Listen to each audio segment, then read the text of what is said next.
ও দয়ার মালিক, এই চাটমোহর এই মজলিসের দিকে তাকাইয়া দেখো, তোমার কত পাগল বান্দার চোখে পানি। এরা গাড়ি হারাইয়া কাঁদে না, বাড়ি হারাইয়া কাঁদে না, এরা নারী হারাইয়া কাঁদে না রে মালিক।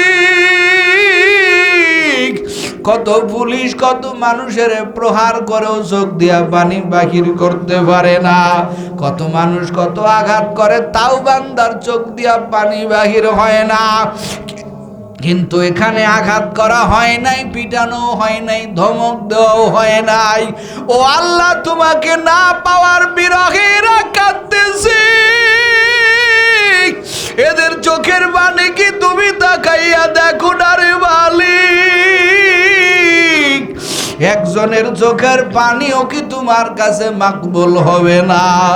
ও আল্লাহ, ডাকার মতো তো জবানও নাই, আমলও নাই, কোনো বুঝেও নাই। আয় আল্লাহ, তুমি আমাদেরকে ফিরাইয়া দিও না রে মালিক। আমার শায়েখ আল্লামা রসুলপুরি বলতেন, কি নিয়া ওই অন্ধকার কবরে যাব, সাথী নাই কো বাতি নাই কো কবরে, কি জানি কি হবে রে ওই কবরে। মালিক, একটা মশার কামড় তো সহ্য করতে পারি না, অথচ আমার নবী বলেন, উম্মতের দল গুনাহগার হইয়া কবরে যায় না, ওই কবরে 70 থেকে 99টা সাপ থাকবে। ওরে দুনিয়াতে আমার একটা সাপ যদি আমারে ধাওয়া করে, আমি ডাকি আব্বু আব্বু, আমারে বাঁচাও। আমি আমার আম্মুরে ডাকি, আম্মু আমারে বাঁচাও, সাপ আমারে ধাওয়া দিতেছে। ও মালিক, ঘরের কাছেই তো গর্ত হবে, বাঁশঝড়ের নিচে গর্ত, ওখানে যখন আমারে রাখবে, চতুর্দিক দিয়া যখন 70 থেকে 99 সাপ যখন আমারে ধরার জন্য আসবে, ওরে ওখানে আমার আব্বু নাই, আব্বু নাই, আমার বন্ধু নাই, আমার সাথী নাই, আমার কেউ নাই, আমি বড় একা ওই অন্ধকার কবরে। ও আল্লাহ, তুমি আমাদের বন্ধু বানায় দাও, তোমার বন্ধু না বানাইয়া ওই কবরে আমাদেরকে ডাকিও না। আল্লাহ, তোমার বন্ধু না বানাইয়া খবরে নিও না রে মালিক, তোমার খাঁটি গোলাম না বানাইয়া কবরে নিও না। আল্লাহ, কোনো পুঁজি তো নাই, আজকের রাত আমাদের শেষ রাত হতে পারে, সকালবেলায় আমার নামটা মসজিদে এলান হতে পারে। যে গুনাহগার নাই মুজামান বয়ান করে গেল, আর নাই, আর বয়ান শোনাবে না।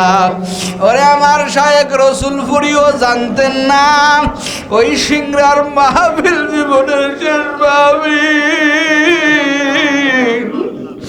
আমি শোনা মাত্র 1 সেকেন্ড দেরি করি নাই, পাগলের মতো শায়েখের বাড়ি চলে গেছে। খাদেম সাহেব আমারে ফোন দিল, নাইম তাড়াতাড়ি আসো, আর নাই। হযরতজি বলে, কারে ডাকবা, আর পাবা না। গাড়িটা কিছুক্ষণের মধ্যেই চলে আসলো, শায়েখ দেখি ওইভাবে বসে আছে। আমি 2টা হাত বাড়াইয়া কোলে করি, আমরা আরো কয়েকজন কোলে করিয়া নামাইলাম।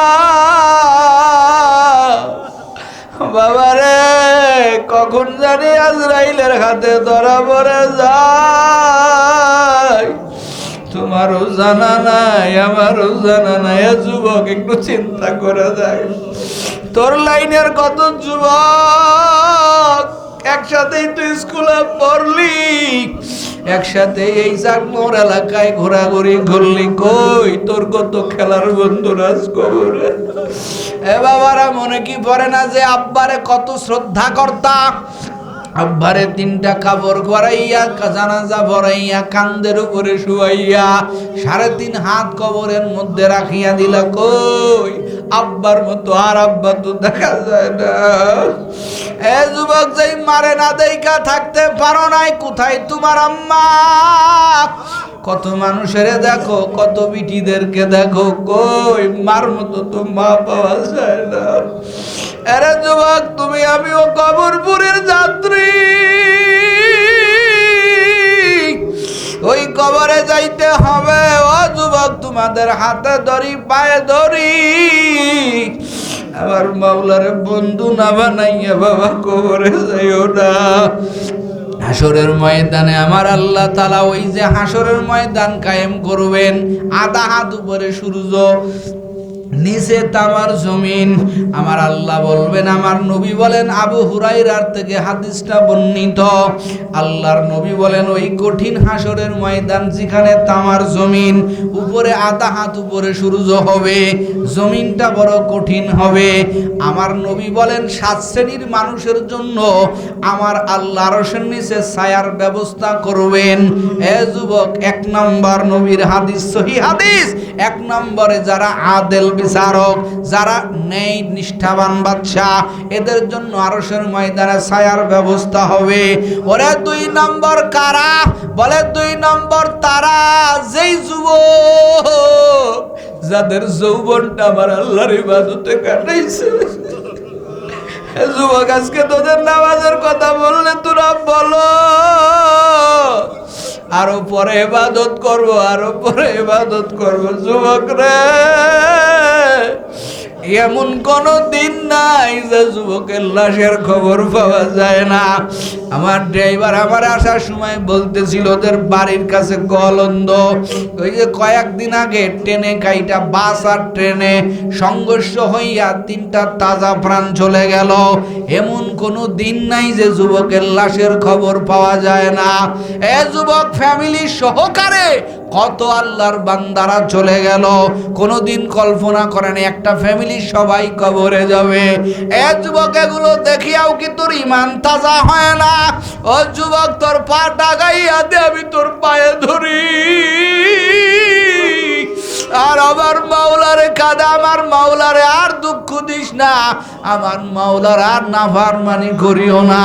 রাসূল বলেন, দ্বিতীয় যারা ছায়া পাবেন আরশের ময়দানে, ওই যুবক সাবুন নাশা নাশা, আল্লাহ তাআলার পয়গম্বর বলেন, ওই যুবক, যেই যুবকটা তার যৌবনটা ইবাদতের মাধ্যমে কাটায়। 3 নম্বরে ওই সমস্ত লোকেরা যাদের কলবটা মসজিদের সাথে সংশ্লিষ্ট, আজান হয়ে গেলে যাদের কলবের মধ্যে আগুন জ্বলে মাওলার কুদরতি ভাই সেজদা দেওয়ার জন্য, এই 3য় শ্রেণীর মানুষ, তারাও জান্নাই হাসরের ময়দানে ওরে আল্লাহর আরশের নিচে ছায়া পাবে। ওরে 4 নম্বরে তারা বলে যারা আমার মাওলার জন্য মহাব্বত লাগায়, যারা আমার মাওলার জন্য জুদা হয়ে যায়, 4 নম্বরে তারা হবেন। ও যুবক, 5 নম্বরে কারা জানোনি? বলে 5 নম্বরে যারা ডান হাতে দান করে, বাম হাত টের হয় না। 6 নম্বরে কারা জানো? বলে 6 নম্বরে ওই সমস্ত ব্যক্তিরা, বলে একটা বাজারি নারী তাকে ডাকে, আসো আসো আসো, ওই যুবক ডাক দিয়ে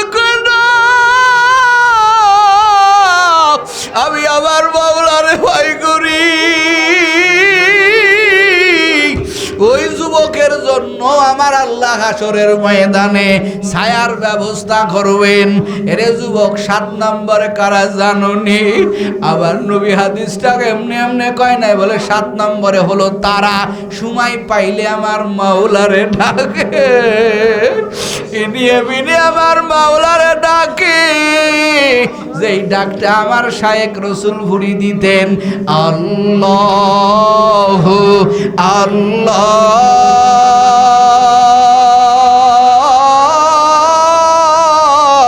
আল্লাহ আল্লাহ আল্লাহ আল্লাহ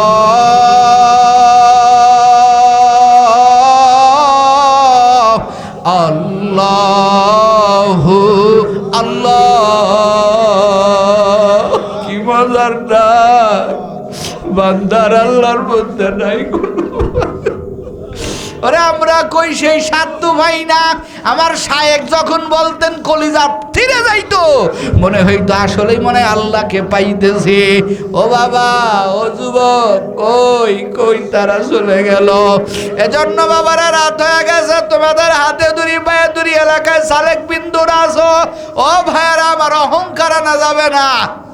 আমি বড় জাকিরিন, আমি বড় ইবাদতগার, আমি বড় তাহাজ্জুদ গুজার। তোমার কোনো কিছুই যদি আল্লাহ পছন্দ না করে কোনো লাভ নাই।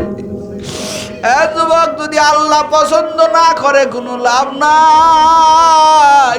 যা করবা আমার আল্লাহর জন্য করবা, হালকায় শরীক হবা, আলেম উলামার সংস্পর্শে থাকবা, মাঝে মাঝে টাইম পেলে একটু রসুলপুরেও যাইও, চরমনায়ও যাইও, হক জায়গায় গুলো যাবা। এ যুবক, আজকের মাহফিল তোমার আমার জীবনের শেষ মাহফিল হতে পারে।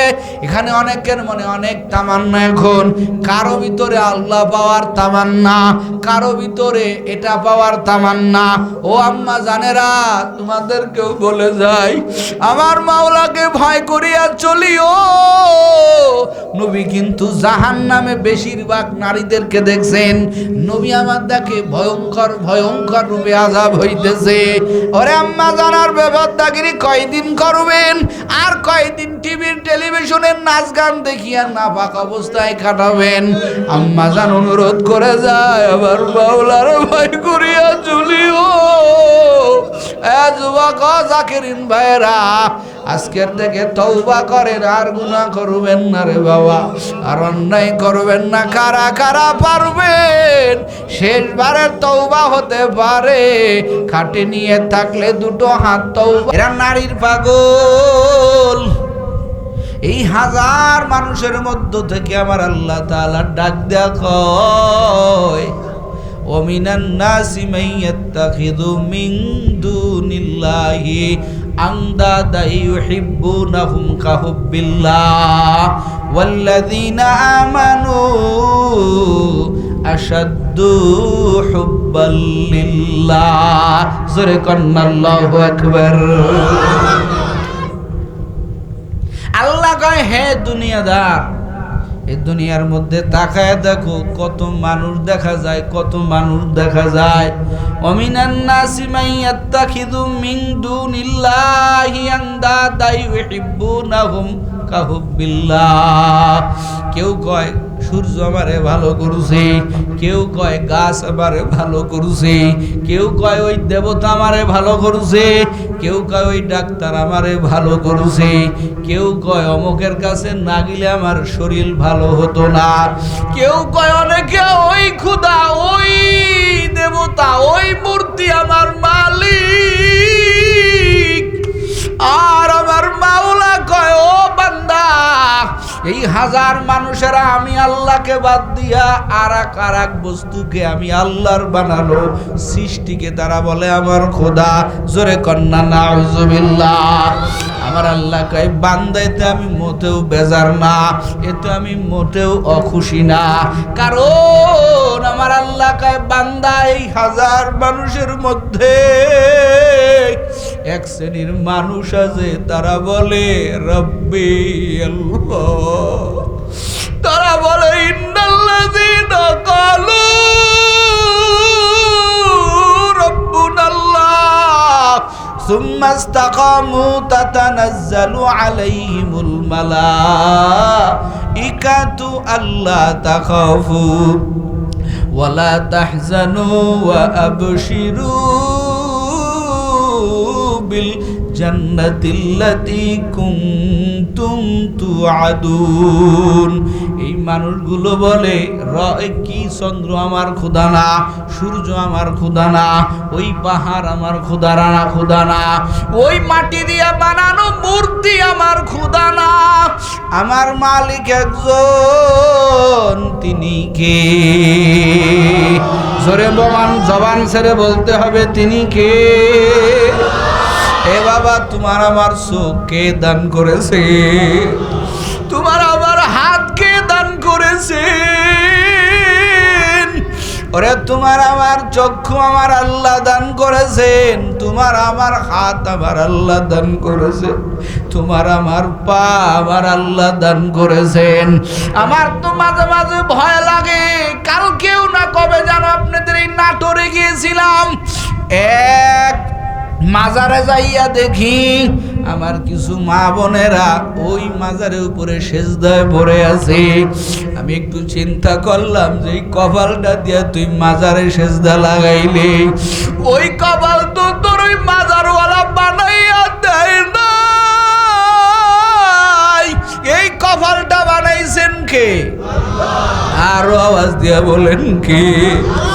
আমার আল্লাহ যদি তোর ওই সময় কপালটা ফাটাইয়া দেয়, যেই জবান দিয়া তুই মূর্তিরে ডাকো, এই আমার আল্লাহ যদি একটা মুহূর্তের মধ্যে তোর জবানে তালা লাগায়া দেয়, এই জবান দিয়ার কেমনে ডাকবি?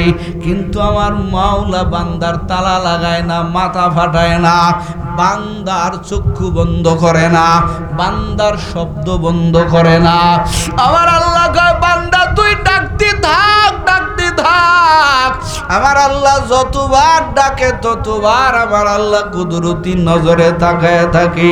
এই ডাকার ফাঁকেও যদি একবার আমারে ডাক দেয় বালি, ওরে বান্দা তুই একবার ডাকবি, তোর একবার ডাকতে দেরি হবে, আমি আল্লাহর জবান দেয়া তোর ডাকের জবাব দিতে আমি আল্লাহ দেরি করি না। আল্লাহ কয় ফাযকুরুনি আযকুরুকুম ওয়াশকুরুলি ওয়ালা তাকফুরুন। এ বান্দা তুই কয়বার ডাকো? তুই যদি আমারে একবার ডাক, আমি তোরে 10 বার ডাকবো। একটু জোরে কর না বাবা, আল্লাহু আকবার। তুই যদি আমারে একবার ডাকো, তোরে আমি 10 বার ডাকবো। এরে বান্দা তুই যদি আমারে মৃদু মৃদু সুরে ডাকো, আমি আল্লাহ তোরে জবান ছেড়ে ডাকি। এ বান্দা তুই আমার দিকে যখন 1 বিঘা তাকাও, আমি তোর দিকে 2 বিঘা তাকাই। এ বান্দা তুই যখন আমার দিকে আস্তে আস্তে আসো, আমি আল্লাহ তাআলা তোর দিকে দ্রুত আমার রহমতের ছোঁয়া গাইয়া যায়। যারা চিনে না তারা বুঝে না, যারা মহব্বত করে, করার মতো করে। যেটা বলতেছিলাম, দুনিয়ার কিছু মহব্বত দুনিয়া পর্যন্ত থাকে না। দুনিয়ার কিছু মহব্বত করলে এই মহব্বতটা আল্লাহকে মহব্বত করা হয়। জোরে কন্না সুবহানাল্লাহ। এই ফ্যানটা চালাই দাও, এই ফ্যান বন্ধ হয় কে? কিছু মহব্বত আল্লাহ পর্যন্ত হয়ে যায় কিছু মহব্বতের কারণে। যেমন আমার নবী একটা জিনিস মহব্বত করছে, তুমিও মহব্বত করো, ভালো মতো মহব্বত করো। আমার রাসূল যেটাকে ভালোবাসেন তুমিও সেটাকে ভালোবাসো। এ যুবকেরা, আমার কলিজার বাবারা, চাট মহরা, আমার যুবক পর্দার আড়ালের আম্মা জান, মহব্বত করলে আমার আল্লাহকে মহব্বত করা হয়ে যাবে। আল্লাহ কয় বান্দা তুই যখন আমার মহব্বত নিয়ে কবরে আসবি, যখন তুই প্রেম নিয়া আমি আল্লাহর দরজায় আসবি, আমি আল্লাহর কবরে আসবি, মহব্বতের মানুষের সব কিছু ভিআইপি হয়। এই কথা কন না কে? মহব্বতের মানুষের সব কিছু ভিআইপি। চাট মহরের যুবকেরা, আমার পর্দার আড়ালের আম্মা জান, আপনার এমপির সাথে লাইন, আপনার চাট মোহরের যে এমপি তার সাথে আপনার লাইন। এলাকায় আপনার কোনো বিপদ নাই, আপনি মহাব্বতের কারণে পার পেয়ে যাবেন। কথা বল না কেন? সব জায়গা আপনার সহজ হবে, সহজ আসানের সাথে আপনি অনেক কিছু পেরে যাবেন। আর যদি মহব্বত না থাকে, সম্পর্ক না থাকে, আপনি পার পাবেন না। এটা দুনিয়ায় যেমন আল্লাহ কয় বান্দা আখিরাতেও তেমন। জোরে কন্না আল্লাহু আকবার। আল্লাহ কয় বান্দা তুই সব মহব্বত কর, কিন্তু আমারে বাদ দিয়া না। মাঝে মাঝে আমারেও ডাক দিস, মাঝে মাঝে আমাকে একটু স্মরণ করিস। যখন তুই আমারে স্মরণ করবি, বান্দা তোর স্মরণ করতে দেরি হবে, আমি আল্লাহ তোকেও স্মরণ করতে দেরি করি না। জোরে কন্যা সুবহানাল্লাহ। আর এই মহব্বতের সবচাইতে বড় একটা জিনিস, মহব্বত করার আগে আল্লাহ কয় বান্দা তুমি আমার ভয় আনবা, দেখবো মহব্বত বেড়ে যাবে। আমি আল্লাহর তাকওয়া তোমার কলবের মধ্যে ঢোকাবা, দেখবো মহব্বত বেড়ে যাবে। কারণ আমি একজনকে মহব্বত করব, ভালোবাসবো, তার সম্পর্কে আমার জানা দরকার। কথা বল না কে? তাকে আমার জানা দরকার তার পাওয়ার কেমন। কথা বল না কে? আমি এমপিকে মহব্বত করি কারণ তার পাওয়ার আছে। আমি বহু বিপদে পড়লে সে আমারে উদ্ধার করবে, দুনিয়ায় না আখিরাতে। এই কথা বল না কে? দুনিয়া কি অনেক বড়, সময় কি অনেক বড়? কথা হয় না কে? অনেক সময় আমরা মনে করি, কিন্তু আখিরাতের তুলনায় কেমন? বলে দুনিয়ার মধ্যে কেউ 1000 বছর বাঁচলো, কয় হাজার? আসেননি কেউ? আছেন? আসেন কেউ? এই যে দাঁতের দাড়ি পেকে গেছে এদেরও মনে হয় 100 হয় নাই। 100-র কোনো লোক আছে এখানে? কেউ নাই। এখন তো পাওয়াই যায় না, খুব কম। দুনিয়ার মধ্যে কেউ 1000 বছর হায়াত পাইলো, আখিরাতের তুলনায় কয়দিন? বলে 2.5 মিনিট। 1000 তো না, 100 বছর। 100 বছর এক ব্যক্তি হায়াত পাইলো, তাহলে আখিরাতের তুলনায় সে 2.5 মিনিট পাইলো। কয় মিনিট? কথা কয় না, কয় মিনিট? 100 বছরের লোক নাই। যদি একজন আল্লাহর বান্দা 50 বছর হায়াত পায়, আখিরাতের লাইনে কয় মিনিট? 100 মিনিট। কত মিনিট? কথা কর না, কত মিনিট? 100 মিনিট হায়াত পাইল। কোন জায়গার হায়াতের তুলনায়? আখিরাতের। দুনিয়ার 50 বছর, আখিরাতের কয় মিনিট? কথা কয় না, 100 মিনিট। এত বাহাদুরি করেন, এত মহব্বত আগায়া যান, এত দল করেন, এত কিছু করেন। এসাত মহরে আমার কলিজার বাবারা, পর্দার আলের আম্মা জানেরা, দুনিয়ার সামান্য মহব্বতের জন্য এত কিছু আপনি করতেছেন, অথচ আপনি 50 বছর বাঁচবেন নাকি 40 বছর বাঁচবেন নাকি 20 বছর বাঁচবেন, এই গ্যারান্টি এখানে কেউ দিতে পারবেন? এই কথা কান দিতে পারবেন? তো আপনি দুনিয়ায় বাঁচার জন্য কত মানুষের সাথে মহব্বত করেছেন, কত কিছুর সাথে মহব্বত করেছেন। এই আল্লাহর বান্দারা, চিন্তা শক্তি তো আমাদের নাই। সে হাহারে দুনিয়ার 50 বছর, আখিরাতের কতটুকু? কথা কয় না কে? আপনি এখন মরবেন, এখন থেকে আপনার আখিরাত শুরু হয়ে যাবে, কবরের জগৎ শুরু হয়ে যাবে, পরপারের জগৎ শুরু হয়ে যাবে। বলেন তো, এই যে শুরু হলো, আর কোনো শেষ আছে? কতক্ষণ না কে আছে? আপনার আব্বা গেছে, আপনার বাবা গেছে, দুনিয়ার জিন্দেগি শেষ করছে, আখিরাতের জিন্দেগি শুরু করছে। আর কখনো আখিরাতের জিন্দেগি শেষ হবে? আবার ঘুরে ফিরে কি দুনিয়া আসার সুযোগ আছে? কতক্ষণ না কে আছে? নাই নাই। 100 বছর কেটে গেল, 1000 বছর কেটে গেল, ওই যে আদম থেকে নিয়া এই যে আমগো পর্যন্ত কত শত হাজার কোটি কোটি কোটি কোটি কোটি কোটি কোটি আল্লাহর বান্দারা চলে গেল, কেউ কি ফিরে আসছে? এ কতক্ষণ আসছে? আখিরাতের জিন্দেগি শুরু হয়ে গেছে, কোটি কোটি বছর পার হয়ে যাবে, আর দুনিয়াতে আসার সুযোগ হবে না রে বাবা। কিন্তু দুনিয়ার সামান্য একটু হায়াত পাই আপনি কত মানুষের সাথে মহব্বত লাগাইলেন।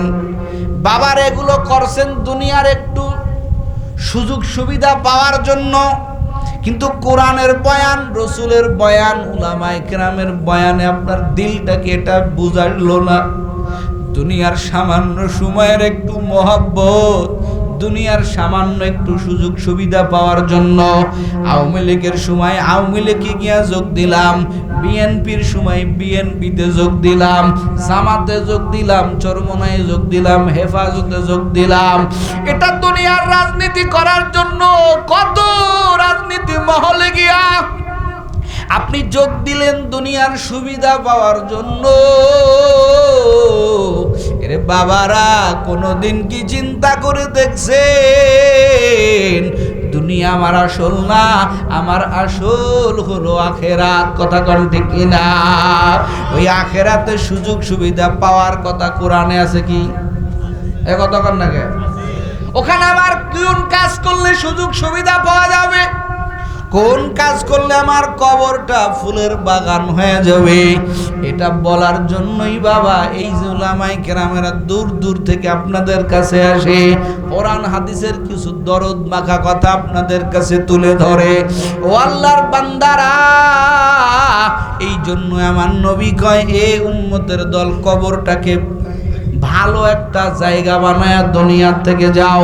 এজন্য নবী বলেন কবর কারো জন্য জান্নাতের বাগান হয়ে যাবে, আবার কারো জন্য জাহান্নামের গর্ত হয়ে যাবে। কই একই কাতারেই তো দাঁড়াইছিলাম, একই বাজারেই তো চলেছিলাম, একই দোকানে সদাই তো খাইছি, একই মসজিদের নামাজ আদায় করছি।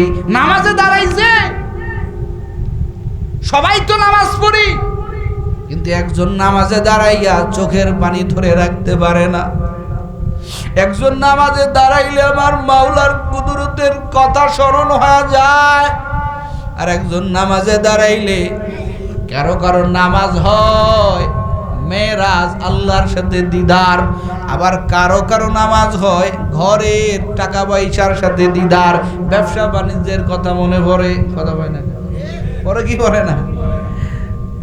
ব্যবসা বাণিজ্যের কথা মনে পড়ে, বলে যত কথা অন্য সময় ব্যবসা বাণিজ্য, দোকানপাট, চাষ মাস, আত্মীয় স্বজন, টাকা পয়সা, গাড়ি বাড়ি, নারী, যা কিছু অন্য সময় যতটা মনে না পড়ে, নামাজে দাঁড়াইলে কথা হয় না বেশি পড়ে কি পড়ে না?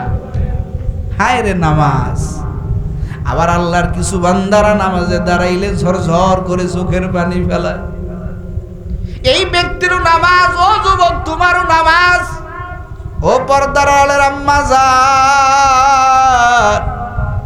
দুনিয়াতে কিছু মানুষ সেজদায় মজা পায়, শেষ রাতের কান্নায় মজা পায়, শেষ রাতে আমার মাওলার কুদরতি পা জড়ায় ধরে কান্নার বড় মজা পায়। ও নামাজে দাঁড়ায় থাকলে যত মজা পায়, অন্য কোনো জায়গায় অন্য কোনো কিছুর মধ্যে এত মজা পায় না। এটা পাইতে হলে দিলের মধ্যে কার মোহাব্বত থাকতে হবে? আওয়াজ দিয়া কনখা। আর এই মোহাব্বতের মাপদণ্ডে কিছু কিছু কালো মানুষ দামি হয়ে গেল, কিছু কিছু বাদশা আল্লাহর কাছে দামি হয়ে গেল। এরা দেখছে বাদশাহীর মধ্যে শান্তি নাই, এরা দেখছে রাজত্বের মধ্যে শান্তি নাই, স্ত্রীর মধ্যে শান্তি নাই, ছেলেমেয়ের মধ্যে শান্তি নাই। এক জায়গায় শান্তি আছে, তিনি কে? আওয়াজ দিয়ে এখন তিনি কে? ইব্রাহিম বিন আদম। বাদশাহী তো আল্লাহ দিয়েছেন। এ যুবক, টাকার নেশায় হালাল হারাম বাঁচা নাই। ও আম্মা জানেরা, সৌন্দর্যের বাহাদুরি নিয়ে ব্যস্ত হয়ে গেছেন। আমার কত বোনেরা চিন্তা করে, আমার তো যে চেহারা, আমি রাস্তা দিয়ে হাঁটলে আমার জন্য হাজার যুবক পাগল। ও আম্মা জান, তোমার এই যৌবন 40 বছর পরে কোথায় গেল? কথা কয় না কেন? তোমার এই রূপ কোথায় গেল? আল্লাহ তাআলা দান করেছিলেন, তুমি হালাল ভাবে কাটাও নাই, এর হিসাব আল্লাহর কাছে তোমার দোয়া লাগবে। কথা কন না কেন? কোথায় চলে গেল তোমার রূপ? তোমার যৌবন কোথায়? তোমার জৌলস কোথায় চলে গেল? এগুলো কিছু না। এজন্য আল্লাহ পাক রব্বুল আলামিন অনেকের অনেক কিছু দিছেন, দিয়া দেখেন যে এই বান্দা কি এটার পিছনেই পাগল নাকি আমি আল্লাহর জন্য পাগল। এজন্য অনেকের রূপ দেখে নয়, গুণ কিছু থাকলে এই গুণ আল্লাহ পাক দেখেন। এজন্য দুনিয়ায় আমরা রূপ দেখে ধোঁকা খাই, আল্লাহ কোনো বান্দার রূপ দেখে না। আল্লাহ দেখে কি? কথা কয় না, কথা কয় না, কথা কয় না। কি দেখে? বাম স্তনের 2 আঙ্গুল নিচে কি আছে? এ কথা কয় না, কি আছে? কলব দেখেন, হৃদয় দেখেন, অন্তর দেখেন, যে অন্তর বান্দার কতটুকু স্বচ্ছ। আর এটার দ্বারাই আল্লাহ তাআলা কাল কিয়ামতের ময়দানে বিচার করবেন। চেহারার ধরে কিছুই হয় না। আমরা মানুষটা আমরা হাইওয়ান হয়ে গেছি। চতুষ্পদ জন্তু যেটা করতেও লজ্জা পায়, বর্তমান সোশ্যাল মিডিয়ার যুগ তো অনেক সময় চোখে চলে আসে, দেখে ফেলাই যে চতুষ্পদ জন্তু যেটা করতেও ভয় পায় মানুষ দেখে, আজকে মানুষ নামক হাইওয়ান আল্লাহকে ভয় করে না। কথা কোন ঠিক কিনা? রাস্তাঘাটে, দোকানে বাটে, রাস্তার পাশে অহরহ জেনা হইতেছে বাংলাদেশে, খবর আছে মুরব্বীরা? অহরহ জেনা হইতেছে। গ্রামগঞ্জের অনেক বাড়ি জিনার আড্ডাখানা হয়ে গেছে। কতক্ষণ নাকে কতক্ষণ নাকে জিনার আড্ডাখানা হয়ে গেছে, গ্রামগঞ্জে চলে আসছে এগুলো। আল্লাহর গজব কখন যেন আমরা পড়ে যাই, আল্লাহ তাআলার কাহারিয়াতে কখন যেন আমরা পড়ে যাই। শুধু বেঁচে যাচ্ছি আমরা রাহমাতুল লিল আলামিনের উম্মত। কতক্ষণ নাকে শুধু বেঁচে যাইতেছে, এটার জন্য আফসোসের বিষয়।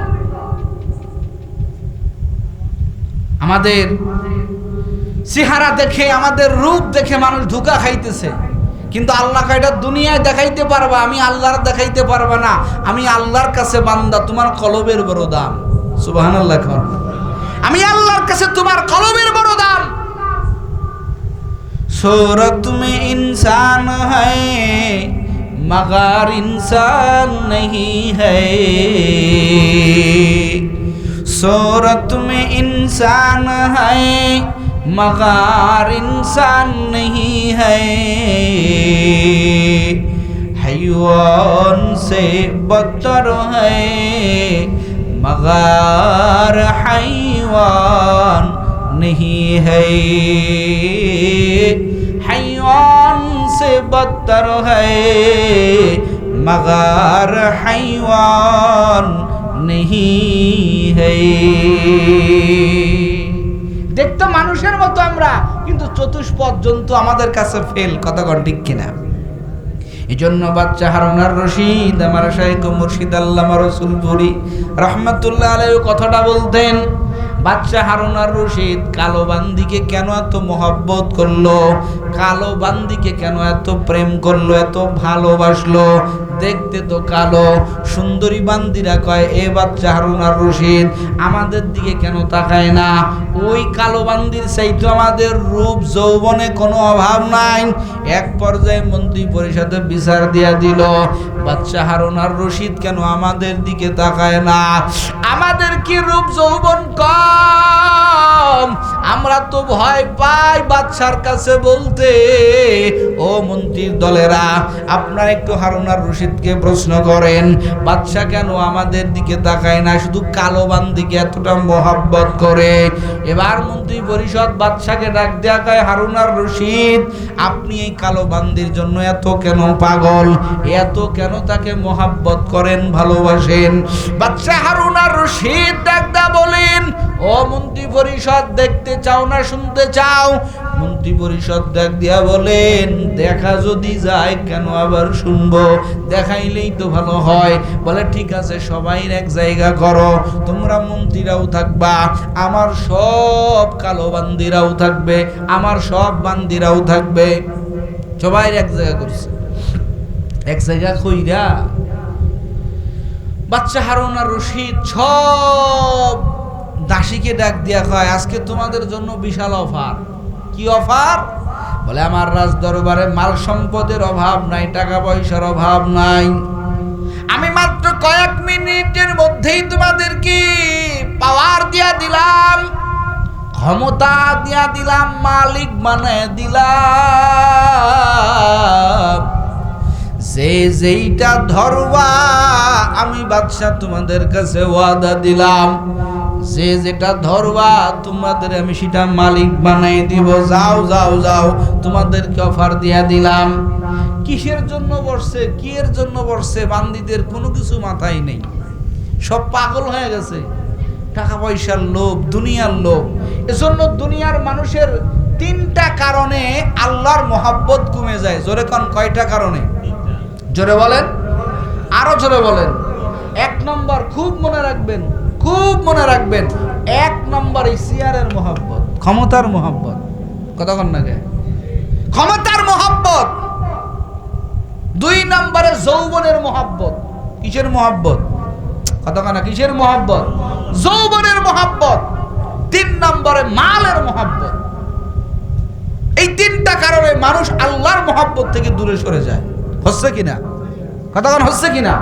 এই তিনটা মহব্বত যদি আপনার মধ্যে ঢুকে যায়, আপনার মধ্যে আরেকজনের মহব্বত থাকবে না। তিনি কে? আরো জোরে কোন, আরো জোরে কোন, তিনি আল্লাহ। বাদশার এই হুকুম পাইয়া সব দাসীরা দৌড়, পাগলের মতো হয়ে গেছে। মনেই নাই কিসের জন্য বাদশা হারুন আর রশিদ আমাদেরকে বসাইছেন। এই যে অফার দিয়েছেন মাল, মালের মহাব্বত দাসীদের মধ্যে ঢোকানো। চেহারা আছে, রূপের অভাব নাই, তাদের যৌবনের অভাব নাই, দেখতেও তারা মাশাআল্লাহ অনেক সুন্দর। এ পর্দার আলার আম্মা জানার একটু মনোযোগ দিয়া শুনিও। বুজুর্গরা এমনি এমনি এদের কথা বলে নাই, বই পুস্তকে এমনি এমনি এদের কথা বলা নাই রে বাবা। বাদশা হারুন আর রশিদ তাকায় তাকায় দেখতেছে, কেউ যাইয়া বাদশার সিংহাসন ধরতেছে, কেউ যাইয়া বাদশার পালং ধরতেছে, কেউ যাইয়া বাদশার অলংকারের সিন্দুক ধরতেছে। এক একজন একটা মাল নেওয়ার জন্য বড় পাগল। মন্ত্রীরা ওই তামাশাগুলো দেখতেছে, কিন্তু ওই যে কালো দাসী দেখতে ভালো না, কালো। এ যুবক, কোন জিনিসের মহাব্বতে পড়ে আছো? যেই কালো বান্দিটা, যার ব্যাপারে আজকের এই আলোচনা সভা। কেন বাদশা কালো বান্দিকে মহাব্বত করে? এই কালো বান্দিটা ঘোষণা পাওয়ার পরেও দৌড়ায় নাই, কোথাও যায় নাই, কিছু করে নাই। বাদশার কিনারায় দাঁড়ায়া দাঁড়ায়া দাঁড়ায় আছেন, আর কি গভীর চিন্তায় আছেন। বাদশা ডাক দিয়া কয়, দাসী সবাই তো এক এক জিনিস ধরে নিল, তোমার ভাগে তো কিছুই থাকলো না, তুমি কেন একটা জিনিস ধরো না? আমার হুকুম কি তুমি পাও নাই?